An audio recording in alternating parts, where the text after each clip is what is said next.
Hello everyone, welcome back to the channel. Today I'm here to bring you a guide to the new reworked Freddy.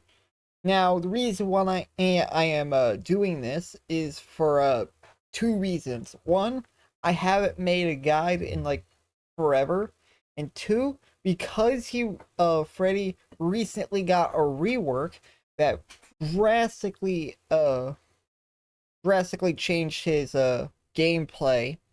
So most of these Freddy guides that you'll see out there will be outdated. So I figure why not have an up-to-date one for people who are wanting to get into Freddy.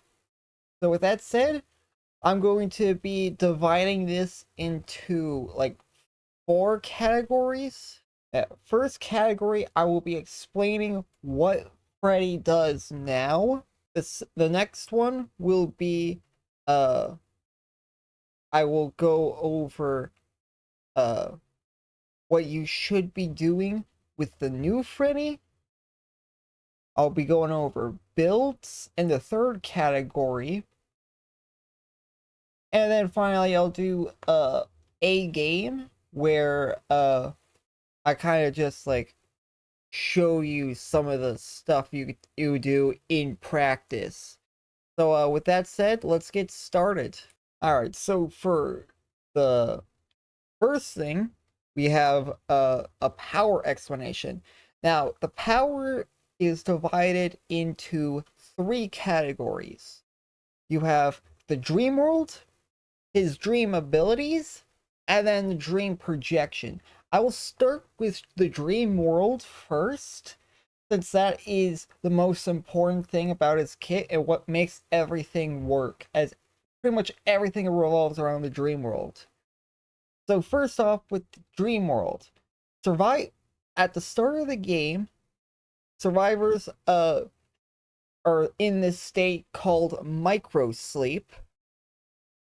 So while you're awake as a survivor, you will passively fall asleep over the course of 60 seconds. You can use alarm clocks and such to wake up and prevent you from falling asleep over the course of 30 seconds. Now, while you're awake, uh, whenever Freddy is within a certain radius of you, like for example, like when he's at 32 meters away from you, he is completely invisible. Uh, at 16 to 32 meters away, he will be intermittently visible, so he'll fade in and out of reality.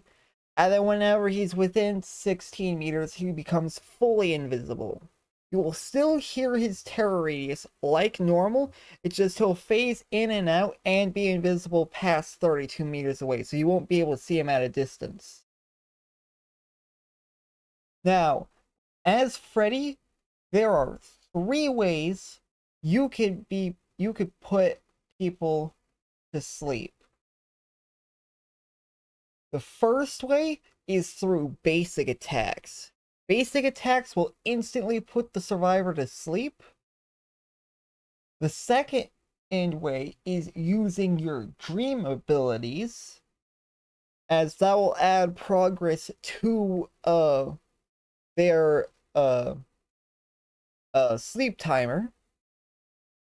And then the third way is through the passive 60-second micro sleep.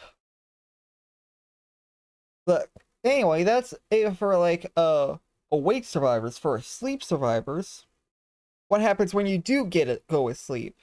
Well, first of all, you will have this filter applied over the lighting changes to this white skybox with these black particle effects everywhere. While you're inside the dream world, you will be susceptible.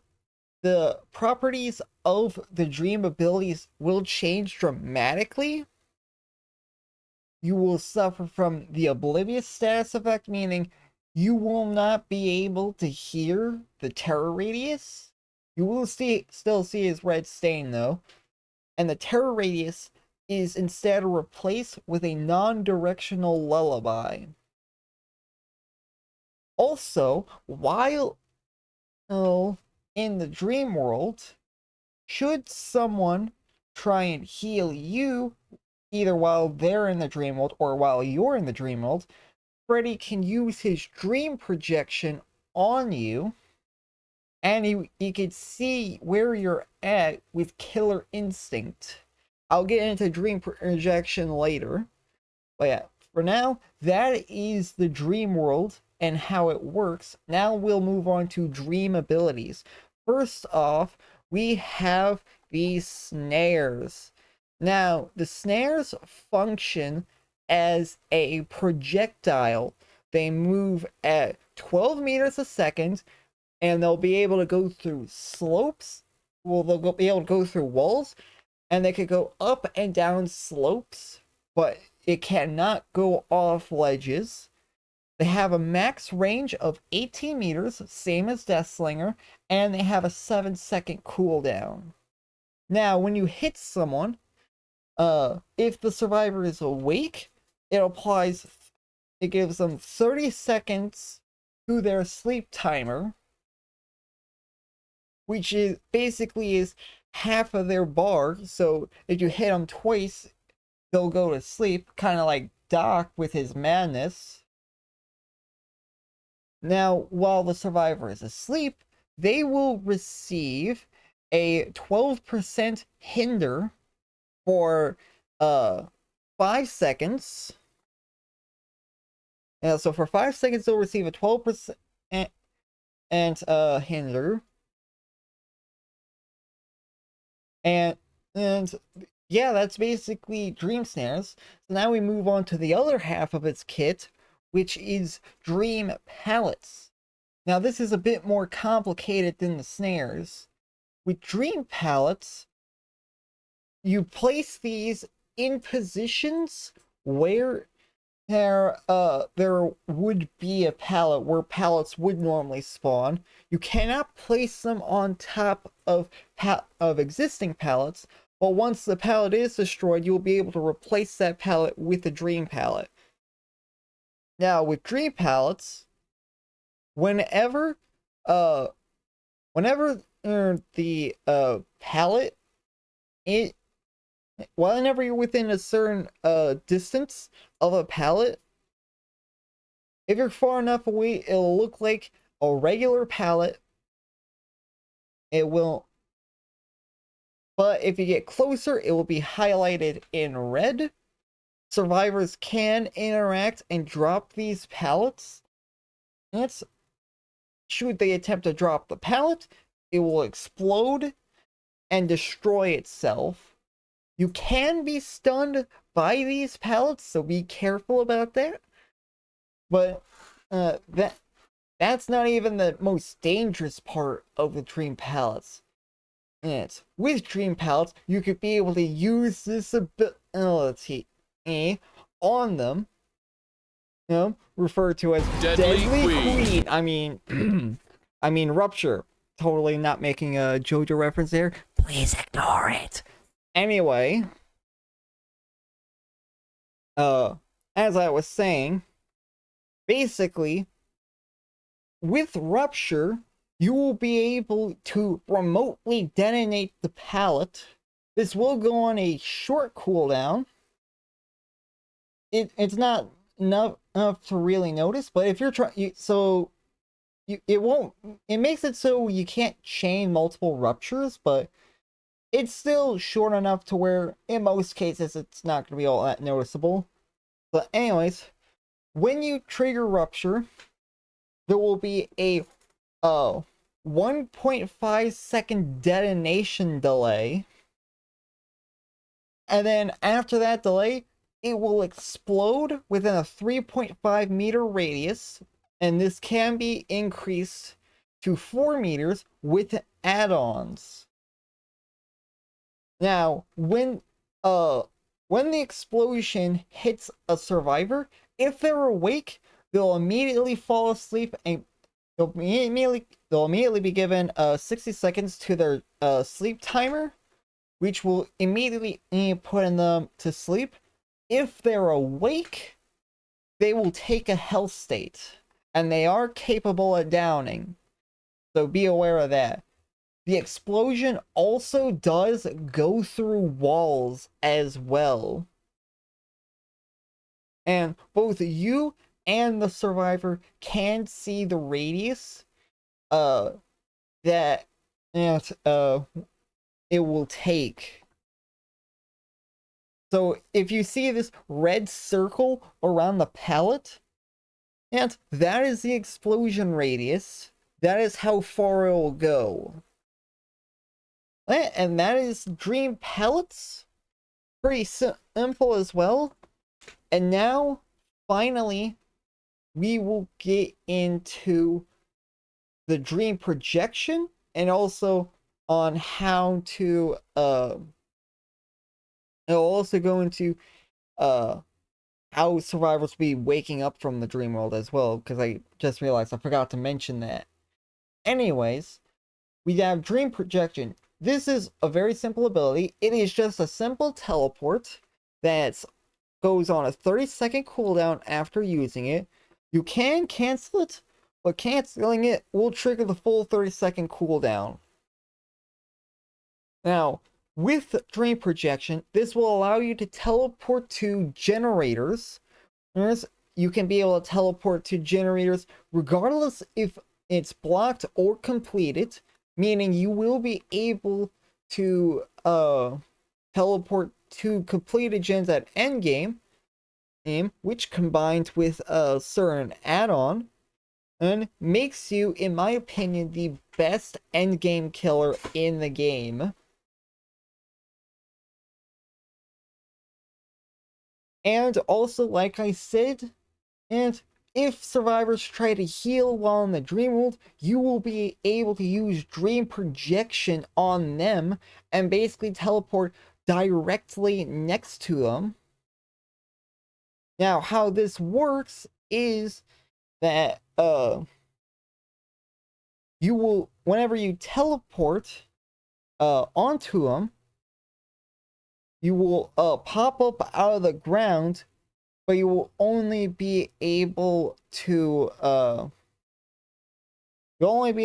teleport within a certain radius of them. I think that radius is 15 meters. Yeah, I believe it's 15 meters. Anyways, you will, while teleporting, you will see this aura pop up next to the generator. That is where you will teleport, and that is meant to help with orientation. That way, you will know when you face where you're facing. You will teleport within a certain radius of them. And that will help you build up pressure. And now finally, how do survivors wake up from the dream world? Well, they have multiple ways. First way is through these alarm clocks that are scattered around the map. And using one of these, we'll put that alarm clock on a cooldown for 45 seconds. And give the survivor 30 seconds of sleep immunity, which basically makes it so no matter what you do, you cannot put that survivor to sleep for 30 seconds. Meaning you have to chase them out like a normal M1 killer. And then you have the next way is using the wake up command on someone. You would have to be awake for this to work. So if an awake survivor uses the wake up commands, it'll wake up the other survivor. However, this does get progressively longer the more times you do it. It will be progressively longer over time. Oh wait, no, hang on. No, it doesn't do it anymore. It's just straight 5 seconds. Never mind. Anyways, ignore me on that. Anyways, yeah.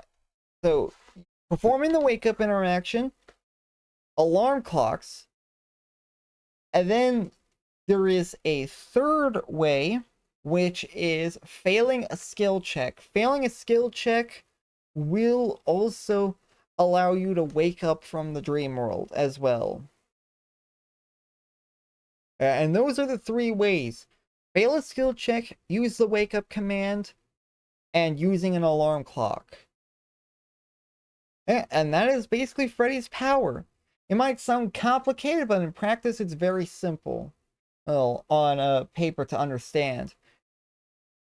So yeah, that's it for the killer power. Now I'm going to be going on to builds. Alright, now we move on to builds. Now, builds are builds are going to be very diverse for you as Freddy, due to you benefiting from a lot of different perks. So there's going to be a lot of perks that are going to be better now on Freddy with this rework, and then there are going to be some perks that are slightly not as effective as they were before. This is what I like to run. This is, I feel like, the best all-rounder build. So for the first one, you have barbecue. With barbecue, you'll be able to see where you should teleport to next. This will be very good for like figuring out where you should teleport to next, because, like, you know, people are going to be on generators and whatnot. You teleport directly onto them. And it's overall always been a pretty good perk on Freddy. Next up, we're running Sloppy Butcher, because of it being able to teleport onto healing survivors. This gives them inherent synergy with anti-heal perks. And because Sloppy Butcher is a perk that everyone gets, it makes him much more free to play friendly type of people. So he'll benefit from that. He also benefits very well with gen kicking perks, which is why I'm running Pop Goes the Weasel. Which will also pair very well with barbecue. I'll hook a survivor, teleport to where the survivor is, and then I can pop the gen. I can kick the gen using pop. Instant 20% loss of current progress, and then I can continue the chase. Very good. And Freddy has always had very good synergy with gen kick perks. The buff kind of reinforced that. And then finally, I am running Bamboozle. Well, you can change out Bamboozle with like anything else, like something like Enduring or Brutal Strength, as breaking pallets is going to be very beneficial for you. Getting those pallets out of the way means you would have more places to place your dream pallets. And that's meaning more opportunities to use Rupture on people. I personally prefer to use Bamboozle with this as a means to try and funnel survivors into my dream pallets, force them to use up the pallet early so I could get it out of the way faster. Now we come down to add-ons. Now most of his add-ons, I would say, are fairly good. You can run most of these very comfortably, but there are a couple that I feel like you should avoid. For example, well, avoid the black box. It may sound tempting, but the thing is that it only works on sleeping survivors, and because of this nerf that they done, whenever Freddy downs a survivor, they leave the dream world. This was done to prevent slugging situations with Freddy. So what? And you exit. So he'll hit the sleeping survivor, and uh, if they're hugging the exit, they'll be able to escape instantly because there is no there's no like grace period with that. So it makes black box completely useless. As you won't, if they're basically right there, it doesn't matter. Uh, Another one you should avoid is swing chains. Again, this sounds like it's very good, but because you have to charge up and it doesn't activate until after you complete the dream projection, it makes it so you can have multiple survivors vault the window and get away before you even get the chance to complete the teleport. So this, do not bother running swing chains. It is very bad. And then the third one I feel like you should avoid is kids drawing. Because of like the only thing that is going to benefit from kids drawing is going to be your dream is going to be your dream snares, because your basic attack already completely enables the sleep, and same with dream palettes. So the only thing that is going to be affected by kids drawing is going to be the dream snares. But even then, you're still going to need to hit them twice.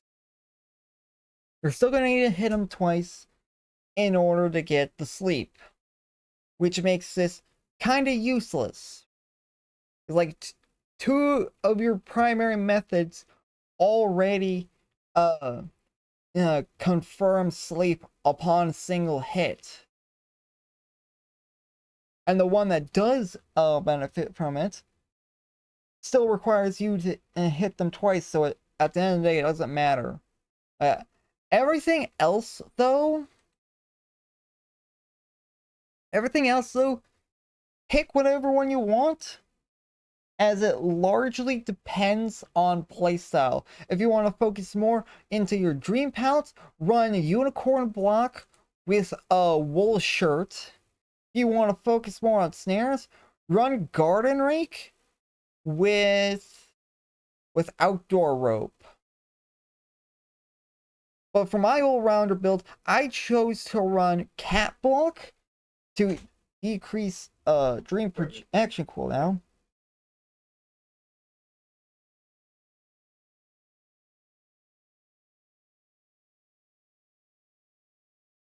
Okay, sorry about that. Anyways, like I was saying, run I run cat block. You can run Nancy's masterpiece instead of this, but I prefer cat block. You know, because faster teleports is always beneficial to you. And then what I think is his best add-on is going to be Nancy's sketch. Decreasing the amount of immunity survivors have will always be useful. No, because like the worst thing that can happen to you as Freddy is you chasing a survivor that is completely immune to your dream abilities. That chasing a survivor that you can't put to sleep will always be your biggest weakness. And this will be like the turret add-ons for Xeno. No, I feel like this is almost a must-have if you want to play Freddy, as sleep immunity will always be your biggest downfall. And yeah, anyways, I feel like that's gonna be it for builds. So let us get into how to actually play Freddy. Alright, now we're gonna get into a match review of a game that I did to like really showcase my mindset and like generally what you should do. Alright, so we got sent to a suffocation pit. The survivors did send us to this map. First, we go across the map. First thing I start doing is I start placing my dream pallets wherever I can. You want to set these up ahead of time, so that way you could be able to try and catch people with that. It's something you gotta set up ahead of time. Think of it like Trapper's Traps. Set that shit up ahead of time so you could catch people off guard. Now I use my dream snare in order to put him to sleep faster. We broke that pallet because of bamboozle, and we immediately replaced it. See, now what we did there is, let me rewind that. I detonated the pallet here as a means of zoning him off, because it's either go through here, take a hit, or run to a different area and take a hit. So you can also use the pallets as more of a zoning tool. He's forced to run to this pallet, which he'll never make in a million years. I replaced that. I decided he's not worth it. I'm gonna leave. I detonated the pallet right on top of her, and she immediately gets sent to the dream world.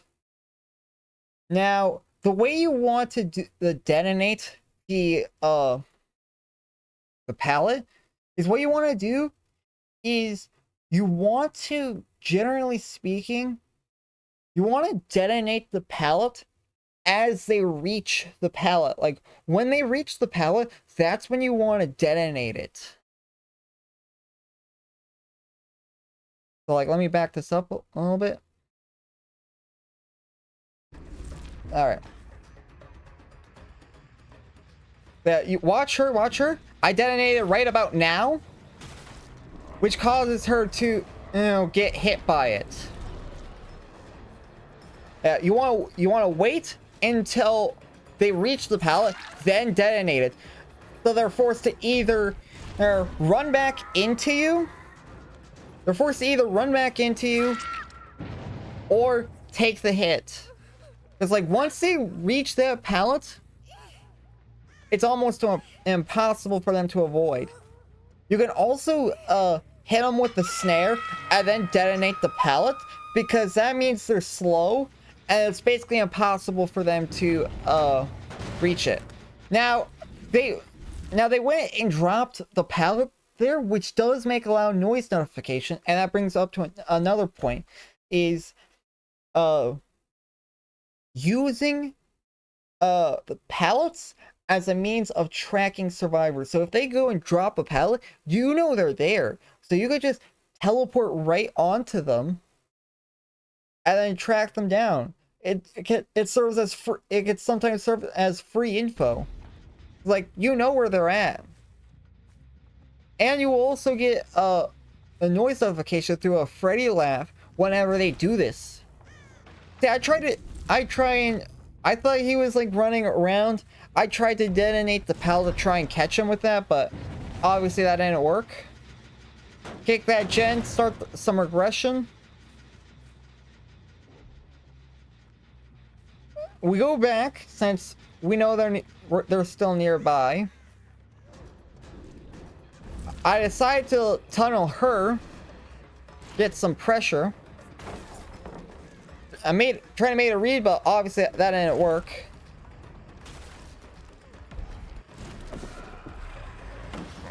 Yeah, we use the snare, put her to sleep. This will make it much easier for me to catch her later on. I tried to use that, try to beat her to that pallet. Now I see her running in that direction. A trick that I learned from one of Otz's videos is that you can actually okay, see, look, they're going to run towards that pallet. I detonate it now, and bam, they go down. See, another way to get people with those ruptures is to detonate it when they cannot see the pallet. If they can't see the pallet and then they run into it, if they're not paying attention, they'll go down. So if they're running towards a pallet and they're not paying attention, detonate it when they can't, while they still don't have line of sight of it. They'll never expect it, they'll never see it in a million years. Yeah. Anyways, the trick I learned from Ox is that while you're priming your pallet or snare, you don't actually have collision, so you can actually use it to bait body blocks. I'm not sure if that is a bug or not. I'm going to assume that's a bug. But if it doesn't get patched, then I guess feel free to abuse it, I guess.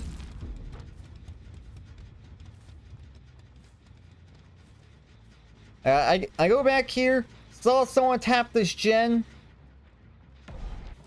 See, it's a Soma. Actually, no, that's not Soma. That's Sable. Cut her off, get the hit there.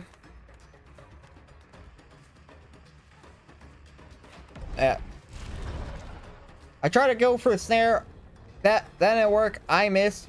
The way you want to get them with the snares is you want to aim it a little bit ahead of them. You want to do it a little bit ahead of them. Get in with the slow there. Force her to drop the pallet. Now I see them going for the teleport. I break chase with Sable here to go after her and try and go for the tunnel here. Because if I could get her dead at 3 gens, that would be perfect. I slug there for additional pressure. Force that pallet down while also putting her to sleep. I hit him with the slow. Zone her off. And go for the rupture. And bam. She ends up getting hit because of that. Killer instinct tells me that they were going for the pickup, so I go apply some pressure. Now, if you want to avoid getting pallet saved by your own pallets, you should probably detonate the pallet first, but because they were nowhere nearby, I just went for it. Just remember, it can go through walls, and especially if you replace the Killer Shack pallet, if they're hugging that wall and you detonate it, you will get that hit if they're hugging that wall. Now they start trying to get rid of all my pallets, but because there's no cooldown to placing pallets, I'm able to replace all those pallets just as fast as they got rid of them. I try to find where she went. I found her. I use that. Bam. I made the read that she was going to go through that. Detonated it right in at her crotch. Tried to go for another one of those. Unfortunately, I was too late on it, which is a very shame. Soma tries to body block here. Tried to go for the stun, but failed. This is why I don't run this is why I don't run enduring on them, because if you just respect the pallet and then they drop it, it's like a party pallet.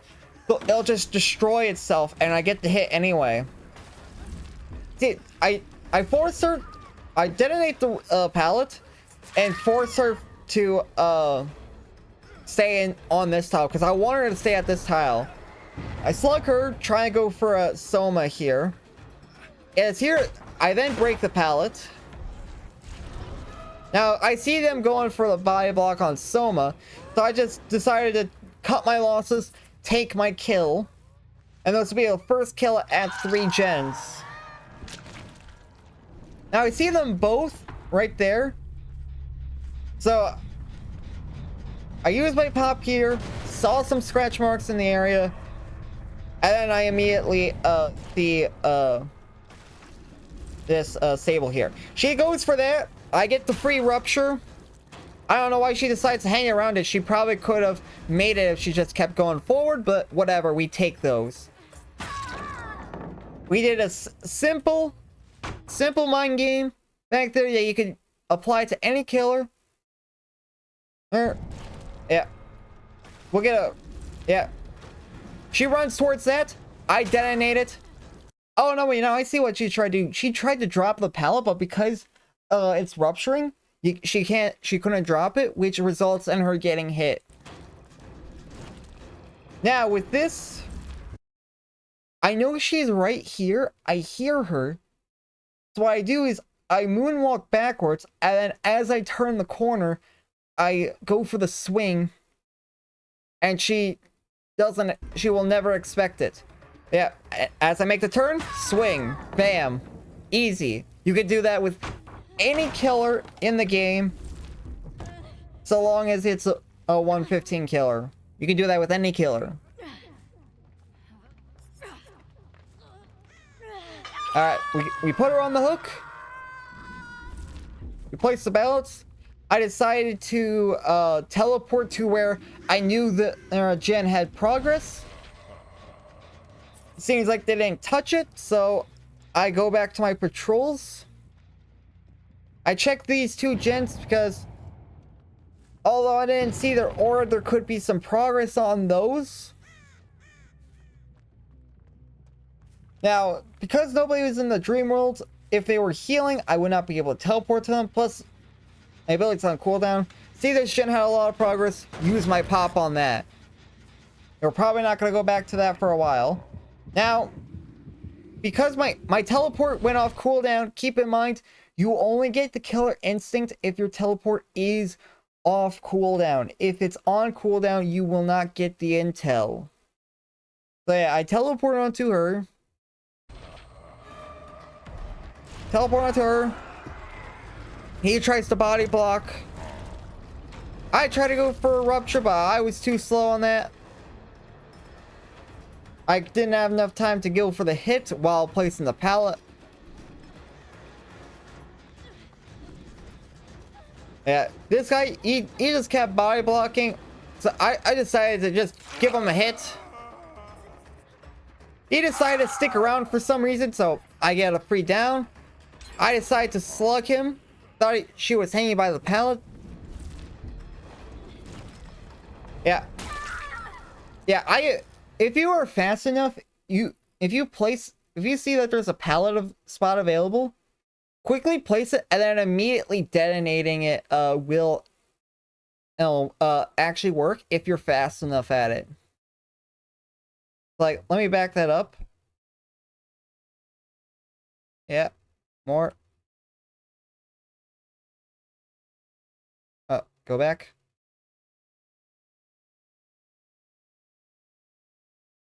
Alright, yeah, no. Alright, yeah. So I go, quickly place the pallet, and then I immediately detonate it, which results in me getting that down there. And then it results in me getting getting that kill as well. Now, I go hook up, I go hook him up. He ends up killing himself on a hook. And Soma ends up getting the hatch. Soma ends up getting the hatch here. So this match ended up resulting in a 3K. Now, what are the key takeaways with Freddy? 1, place your pallets ahead of time. When the survivor is next to the pallet, that's when you want to detonate it. Use your snares kind of like Dr. Shocks, except do it before they reach the pallet, rather than when they reach the pallet. Use your dream abilities to accelerate their sleep timers so they fall asleep faster. You can also teleport ahead of them to, as a mind game. Like, they keep running, you teleport ahead of them and cut them off there. This works pretty well if they're not paying attention. Oh yeah, that is basically Freddy. Thank you all so much for watching. If you enjoyed this video, be sure to like, and I'll see you all next time. Take care, everyone.